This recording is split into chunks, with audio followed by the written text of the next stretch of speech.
guess we should just get into it.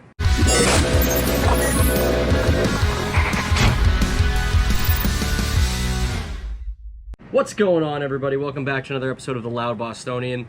Today we're going to be doing my review of Star Wars Episode 9, The Rise of Skywalker. Now, this movie was... I don't even know where to begin, guys. I really don't. Let me go through the previous films and tell you where I stood with them so you know where my expectations were for this one. I loved The Force Awakens. I loved it. It was 30 years since a new Star Wars, or a continuation of the original Star Wars trilogy, had ended, so I was really looking forward to The Force Awakens, and it did not disappoint me. I know that it is basically a rehash of A New Hope, but I was fine with that. That was fan service done well. I really, really appreciated it. I like the new characters. I like where they were going with it. Could have used a little more Luke, obviously. I would have liked him to have been more prominent in the movie, but I liked what I got out of Harrison Ford. I was okay with what I got out of Princess Leia, Carrie Fisher there, so overall it was good, and I really enjoyed the new characters they introduced. I really liked where I thought it was going. Then they came out with The Last Jedi. I was super excited for The Last Jedi. I saw it. I was so disappointed. For me, it was not a continuation of the story that I started with. It left it in a weird place. I honestly wasn't excited for where the movie was going to go based on where The Last Jedi left off, and I hated what they did with Luke. So I was absolutely ecstatic when JJ was coming back to do the third movie. I was sure they were going to gloss over some things in The Last Jedi in order to make a story that was going to be closer to The Force Awakens. And that's what they attempted to do with The Rise of Skywalker.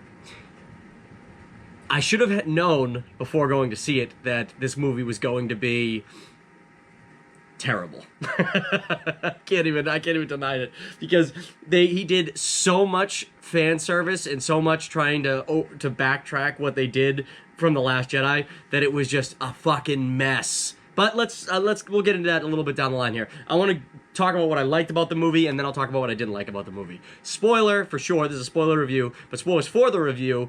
I'm going to go through the good stuff first, then the bad stuff. There's a lot more bad that I hated than there is good, so if you don't want to hear this because you're one of the people that's deluding yourself into thinking that The Rise of Skywalker is somehow a good movie, then maybe you want to turn it off now. And I know it's subjective. I shouldn't have said that. You guys are your opinions are totally valid, and if you like this movie, then hats off to you. It did not land with me at all. So let's talk about what was good. What was good? The actors were good. I thought the actors, they didn't get what they were given, they really did a good job with. They really did. I believed all of them were giving 100% to the lines and dialogue that were written for them and the scenes they had to portray. Daisy Ridley and Adam Driver are the standouts for me for the actors. I think they have the bulk to carry in this movie. It's basically their movie, similar to how The Last Jedi was basically their movie. But I think they did a good job. Daisy Ridley specifically had a lot to deal with in this movie, more so than anybody else, and she did a great job. Adam Driver did a good job too. None of their performances weren't the problem with this movie for me. None of the actors were. C-3PO, Anthony Daniels, let's do a standout there for him, because Anthony, is it Anthony? Whatever. C-3PO, he was surprisingly, he's always been like comic relief, but in this movie he was on point. He was so funny, and that's I've never liked him more, and that is kind of an issue I have with the movie. You think about it. When C-3PO is one of your favorite parts, then this movie probably isn't that good. But anyways, the set pieces, gorgeous. Incredible set pieces. You saw in the Kylo Ren teaser that the Emperor was back, and that Palpatine was back, and that there was like a crazy Sith temple. That shit looked awesome. It was really cool, and there were some cool cities they went to, some cool bases, stuff like that. I really, really enjoyed the set pieces. I thought they were incredible. So they did not disappoint there at all. The score was obviously incredible. John Williams is the best. So the score was on point, and it definitely keeps you engaged in a movie that constantly feels like it's trying to pull you out of it. So, hats off to John Williams for the score. It was very good. The visuals were great. Obviously, there's nothing in this movie that is bad to look at, and the visual effects are incredible. The practical effects are incredible. Everything about that was great. And the other thing that I really liked about this movie, because it was a hard thing for them to wrap around, was the Carrie Fisher Princess Leia arc. Obviously, she passed away before this movie was begun filming, and they only had extra footage from the other movies to work with. So given that, I think they did an incredible job, because it's an incredibly difficult task that they were handed, and they did the best they could with it, and I really appreciated it. And obviously, I would have preferred if Carrie Fisher could have been alive. All of us do, to film this movie, because you could tell they were going to do something big with her character, and unfortunately they were tied down and could only do what they had. And given what they had, they did a really good job, and I applaud them for that, for sure.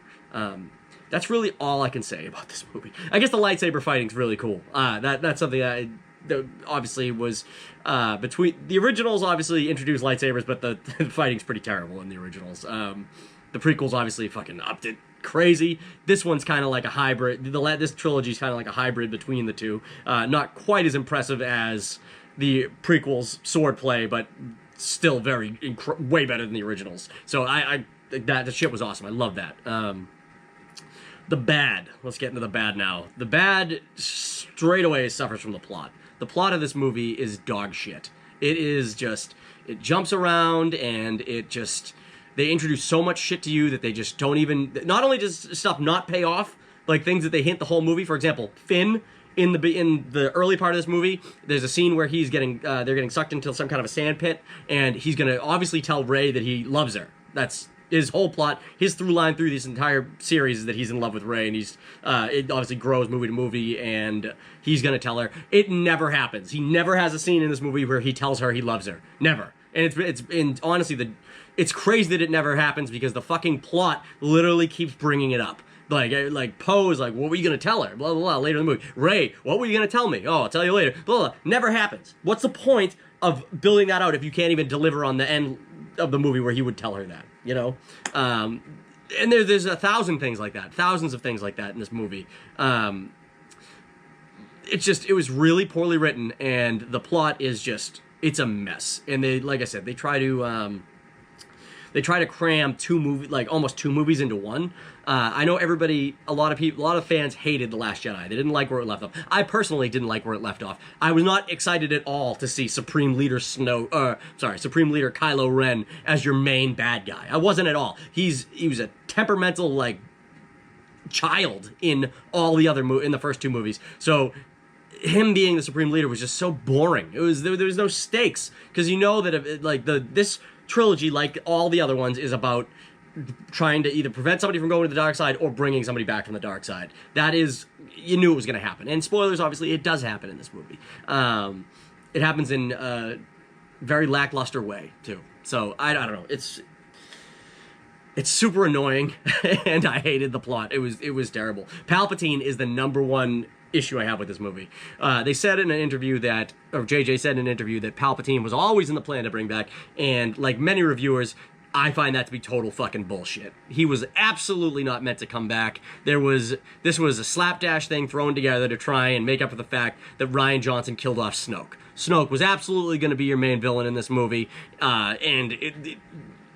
honestly, since you already set him up, it would have worked better if Snoke was still alive. Because everything Palpatine does, if Snoke did, you'd have more emotion behind, because he is the breadcrumbs through the first two movies. So it was just, they just try to cram this Palpatine thing down your throat, and they try to cram this Rey parentage, Palpatine's granddaughter, down your throat too, which is terrible. That's even if it was the storyline you were going to tell, you didn't need Palpatine to be in it. All you needed was her to have been separated at birth from the Palpatines as a side thing that was happening during the Return of the Jedi, and then you have somebody break her out because they know that she would have been a fallback plan for Snoke or somebody to try and get after Palpatine died in Return of the Jedi. And you have somebody break her out and hide her on Jakku. There, I just wrote a better storyline than what you're given. It is terrible. And like I said, they try to cram two movies into one here, because they gloss over so much of what happens in The Last Jedi. And I hated The Last Jedi. But from a storytelling standpoint, you can't just gloss over what was there. Write in your own sequel, and then write in the third closing chapter into a 2.5-hour movie. There wasn't enough time to tell these storylines, and it shows. It was terrible. I was so disappointed, guys. So disappointed. And who do I blame for this? Who do I blame for this movie that is the by far, if not the, maybe it's not as bad as Attack of the Clones, and upon repeat watching, maybe I'll like it more. I doubt it. But it is absolutely the worst Star Wars movie that I've seen in theaters in a long time. It is probably not worse than Attack of the Clones. That's my least favorite. It's just above it. And that's saying something, because I hated The Last Jedi so much, so I can't believe I'm falling on this side of it, because every review told me that if you hated The Last Jedi, you'll probably like The Rise of Skywalker. Well, I fucking hate The Rise of Skywalker. It's worse than The Last Jedi. So, who do I blame for this? It's easy. I blame Disney, Kathleen Kennedy, Rian Johnson, and J.J. Abrams. They are absolutely to blame for this, and the fans a little bit too. If we were better fans, maybe J.J. would have been more comfortable picking up where Rian Johnson left off and continuing the story. But it doesn't matter. They make the decisions. They needed to, Disney and Kathleen Kennedy from the jump needed to have mapped out all three of these movies. You can say what you will about the prequels and George Lucas's directing style, but at the very least, he knew where he was taking that story. And I know it's because the original trilogy, he already knew where it had to end. But he mapped that first 4 through 6 out perfectly fine. So they needed to have done that with this movie. You cannot take something as incredible as Star Wars and just throw random directors and writers in and be like, you write this one, you write that one. They don't have to connect. They don't have to be super, as long as the characters come over, because the fans are stupid enough to buy in. Well, we're not stupid enough to buy in. It was obvious, painfully obvious, especially given that you own Marvel. You own Marvel, who has the blueprints for all their movies for years in advance. You knew the formula that works, and you had people you could reach out to get this in place beforehand. You didn't do that, and you screwed the fans over, and you gave us this dog shit trilogy. The Force Awakens is the only one that is good out of all of them. And to get it worse and worse and worse is mental. It's mental. And Rian Johnson's to blame too, because you know what? You can't take what was set up in the first movie, these things that were cool threads that you can, just from watching it, you know they're cool threads, and be like, yeah, those are cool threads, but I'm going to go this direction and totally do my own thing, because it's Star Wars, and oversight would have helped him. Oversight would have helped Rian Johnson not make the movie he made. But J.J. Abrams coming back. J.J., you're a better filmmaker than the crap that you gave us in this movie. All right? You are. And since you wrote the first one, you should have been able to adapt what Rian Johnson did and taken it to a good place, instead of totally erasing what he did. Now, I get it. I've said it a million times in this video that I hate what Rian Johnson did. But J.J. Abrams should have picked up what Rian Johnson did and ran with it in a degree. Now, even if that meant something as simple as Snoke survived, it's in canon that someone can get cut in half and survive based on their dark side abilities. It happened to fucking Darth Maul. You could have done that with Snoke, and then you could have had, I don't know, you could have had Kylo Ren on the run from the First Order whilst the Resistance is also trying to figure out where to come from it. That would have been incredible. That would have been a much better story. And then at the end, he realized he needs to join the Resistance in order to stop Snoke. Or if Snoke kills Leia, if that was the plot line, like he blows up a ship that she's on or something, then that was another thing to bring Kylo back to the light side, even if he has to die in the end, which ultimately he does. Guys, I can't do it with this movie anymore. I can't even talk about it anymore. I am so disappointed. This movie has left me in a terrible place as far as Star Wars go, and I was in such a good place because The Mandalorian leading up to it has really been stellar. So I don't know, guys. I want to know what you guys thought of this movie. I know that the audience score is like 80% and the critic score is like 50s. So it's definitely torn down the middle here. I think a lot of people who had bad taste in their mouth over The Last Jedi are deluding themselves into thinking this movie's better than it is. And it's just not, guys. It isn't.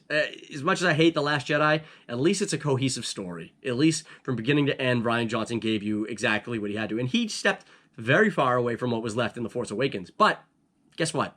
JJ didn't do that. JJ was kind of like, well, I'll take the smallest bits of stuff from The Last Jedi and bring it in here. And then let me cram this Palpatine plotline down your throats that absolutely no one is asking for. It absolutely did not work. So I hated this movie. Like I said, out of the Star Wars movies, my rankings, because everybody's doing that too, and I've already done it myself, is absolutely Empire, A New Hope, Return of the Jedi, Force Awakens, Revenge of the Sith, Phantom Menace, probably more than The Last Jedi. Phantom Menace, I think I'm missing one.